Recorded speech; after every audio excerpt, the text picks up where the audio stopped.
नमस्कार साथियों, कैसे हैं आप सब लोग। उम्मीद करता हूं आप सब लोग अच्छे होंगे।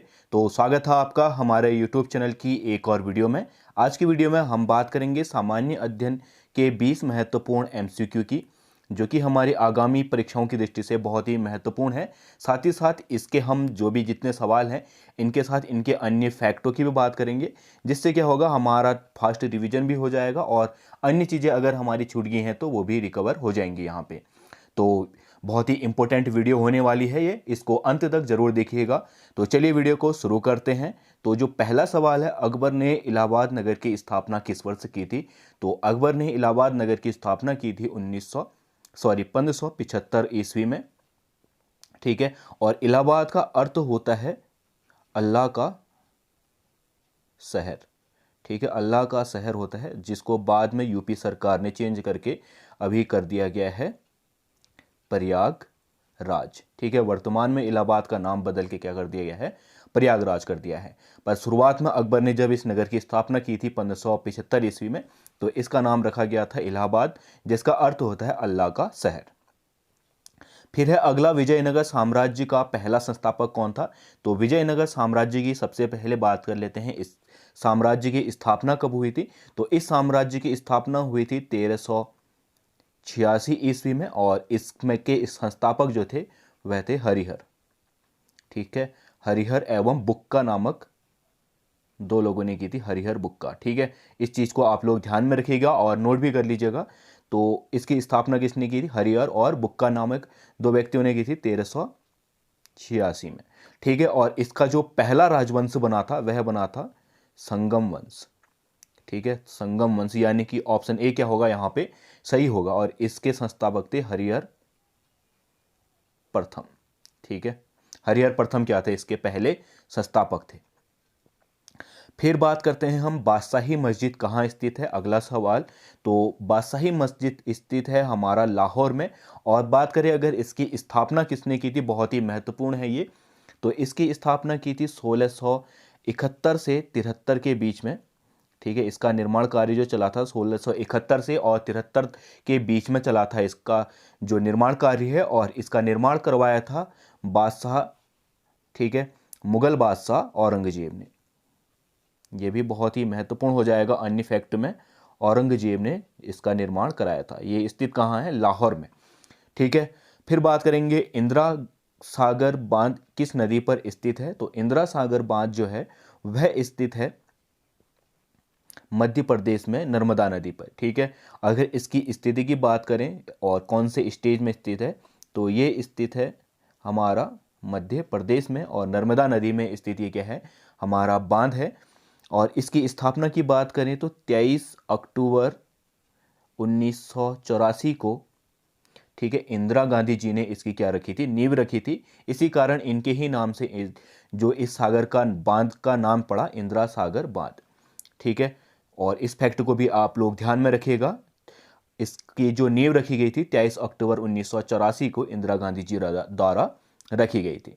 फिर है अगला जो सवाल, यह है भारत की न्यायिक अकादमी स्थित है। तो भारत की न्यायिक अकादमी स्थित है भोपाल में। ऑप्शन बी क्या होगा यहाँ पे सही होगा, और इसका जो कार्यालय है वह है दिल्ली में। ठीक है, इसका कार्यालय कहाँ स्थित है, दिल्ली में। ठीक है, और इसकी स्थापना हुई थी 1993 में। ये भी आप लोग ध्यान में रखेंगे। अगला सवाल है, नीलगिरी पर्वतमाला किस में स्थित है। तो नीलगिरी पर्वतमाला हमारा भारत के पश्चिमी ढाल में स्थित है। कहाँ स्थित है, भारत के पश्चिमी ढाल में। ठीक है, पश्चिमी ढाल में स्थित है, और जो इसका केंद्र पड़ता है तमिलनाडु में। इसका पर्यटक के क्षेत्र के रूप में बहुत बड़ा हिस्सा लगता है, तो तमिलनाडु में इसकी क्या हो जाएगी, स्थिति हो जाएगी। ऑप्शन ए क्या होगा यहाँ पे सही होगा। भारत के संविधान के अंतर्गत निम्नलिखित में से किसको राज्यों की सीमाओं में परिवर्तन करने की शक्ति प्राप्त है। तो यह है सिर्फ संसद को। ठीक है, अगर किसी भी राज्य की सीमा में परिवर्तन करना है या नाम में परिवर्तन करना है तो उसकी शक्ति किस पे निहित है, संसद पे। फिर है अगला, व्यक्तिगत सत्याग्रह आंदोलन के दूसरे सत्याग्रही कौन थे। तो व्यक्तिगत सत्याग्रह आंदोलन की अगर बात करें तो इसको चलाया गया था 1940-41 में, आरंभ किया गया था 40-41 में महात्मा गांधी जी द्वारा, ठीक है, महात्मा गांधी जी द्वारा चलाया गया था। फिर इसकी बात करें तो इसके जो पहले सत्याग्रही थे वह थे विनोबा भावे, ठीक है, इन चीज़ों को आप लोग नोट कीजिएगा। पहले जो सत्याग्रही थे वह कौन थे? विनोबा भावे। फिर इसी की बात करें दूसरे सत्याग्रही, तो दूसरे जो सत्याग्रही थे इस आंदोलन के, व्यक्तिगत सत्याग्रह के, तो वह थे जवाहरलाल नेहरू, ठीक है। और तीसरे जो थे सत्याग्रही वह थे हमारा बृहदत्त, ठीक है। 3 सत्याग्रही के नाम ये हैं, ठीक है। पहला विनोबा भावे, जवाहरलाल नेहरू और तीसरे बृहदत्त। और जो इसके आंदोलनकर्ता थे वह थे हमारा महात्मा गांधी जी। 1940 और 41 में इस सत्याग्रह को इन्होंने शुरू किया था। फिर है अगला सवाल, अखिल भारतीय महिला संघ की स्थापना कब हुई थी? तो अखिल भारतीय महिला संघ की जो स्थापना हुई थी 1927 में हुई थी। यहाँ ऑप्शन में है नहीं, आप लोग इसको अलग से नोट कर लीजिएगा। 1927 में हुई थी और जो इसका मुख्य उद्देश्य था वह था महिला शिक्षा को बढ़ावा देने के लिए, ठीक है। जो महिलाओं की स्थिति है उसको आगे उठाने के लिए और महिला शिक्षा पे इन्होंने क्या किया था, को बढ़ावा देने के लिए विशेष बल दिया था, ठीक है। और इसके जो संस्थापक थे, ठीक है, वह थे मार्गरेट कजिन्स, ठीक है। कजिन्स द्वारा इसकी क्या की गई थी, स्थापना की गई थी 1927 में। फिर है अगला सवाल, उत्तरी ऑस्ट्रेलिया में चक्रवात को क्या कहा जाता है? तो उत्तरी ऑस्ट्रेलिया में चक्रवात को कहा जाता है विली विली, ठीक है। और टाइफून कहा जाता है चक्रवात को चीन में। इसी के साथ साथ अगर हम बात करें हिंद महासागर की, तो हिंद महासागर में इसको कहा जाता है उष्णकटिबंधीय चक्रवात, ठीक है। क्या कहा जाता है? उष्ण कटिबंधीय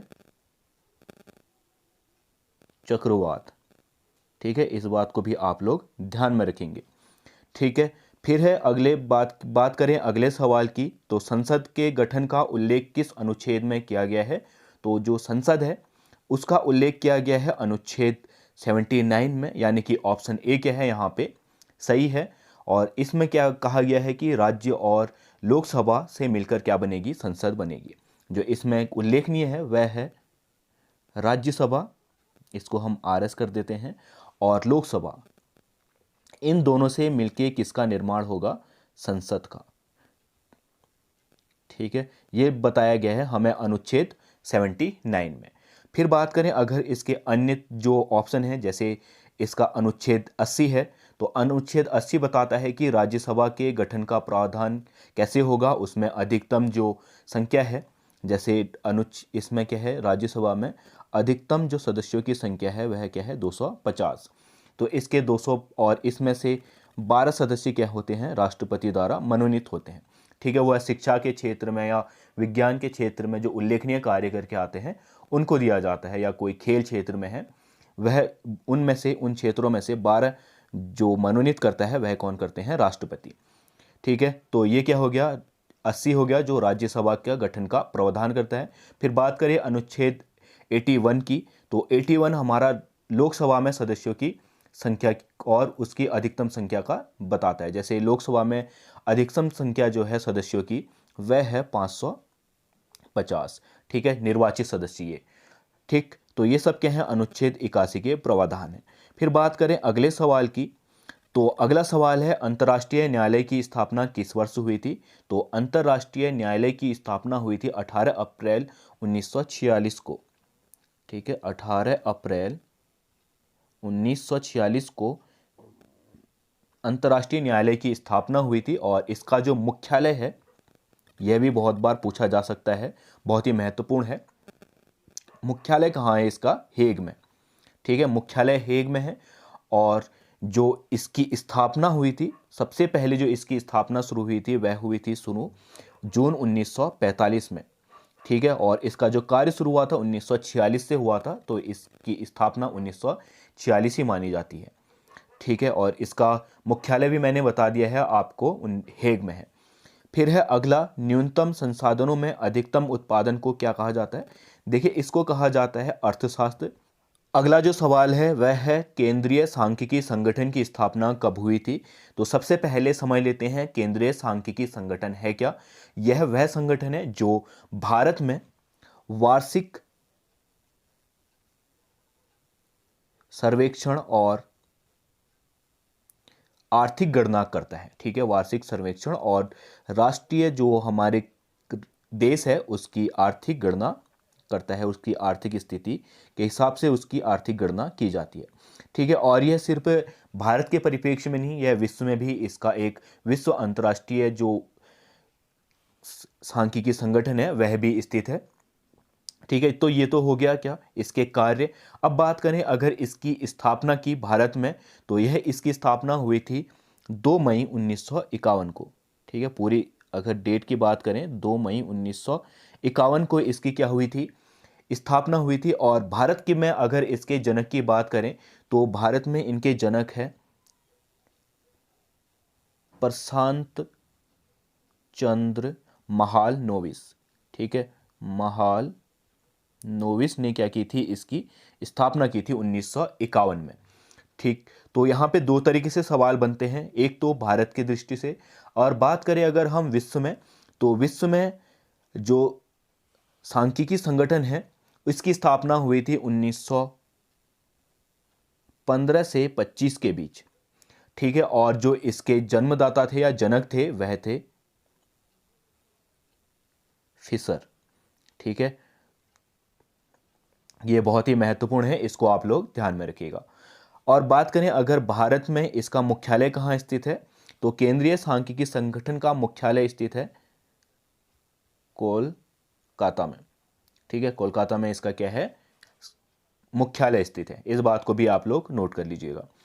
फिर बढ़ते हैं आगे को, भारत में सबसे अधिक उपजाऊ मृदा कौन सी है। तो भारत में जो सबसे अधिक उपजाऊ मृदा है वह है नदियों द्वारा लाई गई जलोढ़ मिट्टी।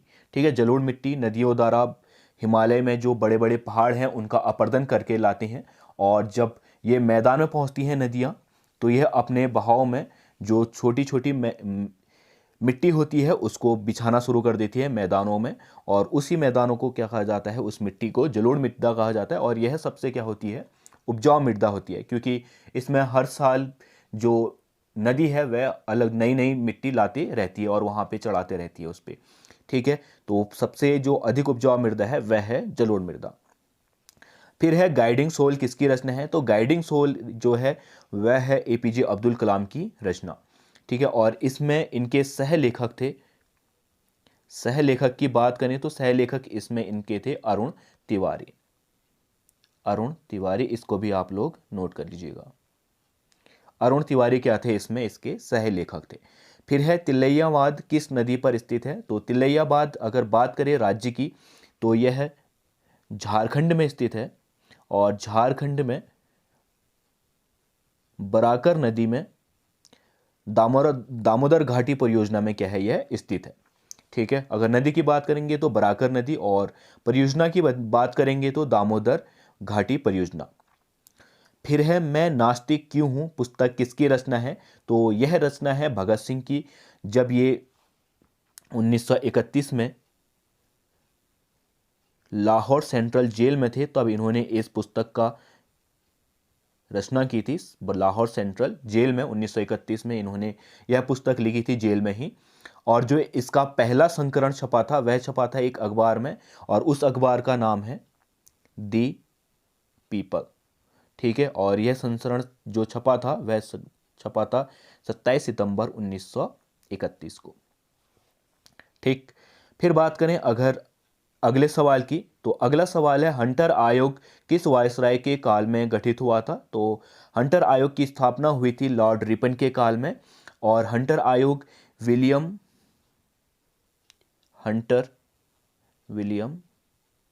हंटर की अध्यक्षता में बना एक आयोग था जिसका कार्य क्या था, शिक्षा।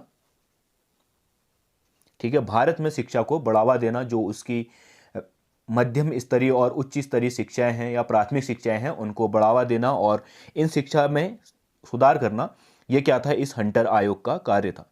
ठीक है, हंटर आयोग विलियम हंटर की अध्यक्षता में बना एक शिक्षा आयोग का गठन था। ठीक है, शिक्षा आयोग था वैसे बात करें तो हम। फिर है अगला, रंपा विद्रोह किस वर्ष हुआ था? तो रंपा विद्रोह हुआ था 1922 में, ठीक है। और यह विद्रोह क्या था? एक आदिवासी विद्रोह था, ठीक है। अगर पूछेगा तो ये क्या है? एक आदिवासी विद्रोह है जो कि क्या हुआ था? 1922 में हुआ था, ठीक। तो ये थे आज के कुछ 20 महत्वपूर्ण एमसीक्यू सामान्य अध्ययन के, हमारे जनरल नॉलेज के। तो उम्मीद करता हूँ आप लोगों को वीडियो पसंद आई होगी। अगर वीडियो पसंद आई है तो वीडियो को लाइक कर देना और चैनल को सब्सक्राइब करके जरूर जाना। मिलते हैं अगली वीडियो में, तब तक के लिए बाय।